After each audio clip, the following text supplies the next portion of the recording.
রাজধানীর পরিবাগে হিজড়াদের হামলায় এক চোখ হারালেন পুলিশের রমনা থানার এসআই মুজাহিদুল ইসলাম। পুলিশ জানায়, চাঁদাবাজিতে বাধা দেয় টহলরত পুলিশ সদস্যদের উপর হামলা করে হিজড়ারা। এ সময় এসআই মুজাহিদুলের এক চোখ থেতলে যায়। এ ঘটনায় মামলার পর 4 জনকে গ্রেপ্তার করে পুলিশ। হিজড়াদের চাঁদাবাজি রোধে একযোগে অভিযানের কথা বলছে ডিএমপি।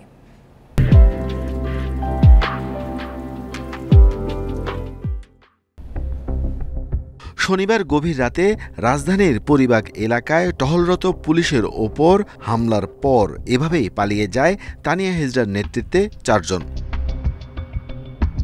পরিবাগে এই এলাকায় অন্তত 20 জন হিজড়া অসামাজিক কাজ করে। এছাড়া ফজরের নামাজে যাওয়া মুসল্লিদের কাছে চাঁদাবাজির অভিযোগ রয়েছে তাদের বিরুদ্ধে। এসব অভিযোগের পর তাড়িয়ে দিতে চাইলে পুলিশের ওপর চড়াও হয় হিজড়ারা।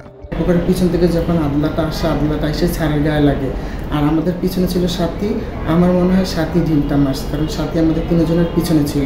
দৌড় দিচ্ছে ওরা, পরবর্তীতে আমাকে বাড়ি দিচ্ছে। আমি দৌড় দিয়ে পড়ে যায়, পরে আমাদের লোক স্যারকে ইট দিয়ে ঢেল মারছে। হিজড়াদের ইটের আঘাতে চোখে গুরুতর আঘাত পান পুলিশের রমনা থানার এসআই মুজাহিদুল ইসলাম।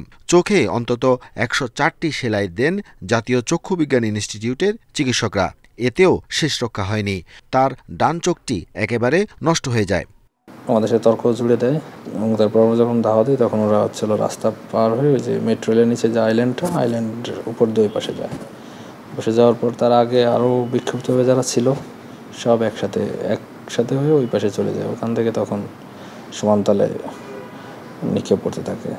এই ঘটনায় 4 জনের নামসহ অজ্ঞাতদের বিরুদ্ধে শনিবার মামলা করে পুলিশ। অভিযান চালিয়ে তাদের আমরা প্রায় এই পর্যন্ত 4 জনকে ধরতে সক্ষম হই, আরও আছে, তাদেরকেও আমরা ধরব। সেই হিজড়ারা যে স্বীকারোক্তি দিয়েছে স্বীকারোক্তির সাথে ঘটনার পুরোপুরি আমরা মিলও দেখতে পাচ্ছি। আহত এসআই মুজাহিদের চিকিৎসার খরচ বহন করছে DMP. Arafatur Rahman, independent news, Dhaka.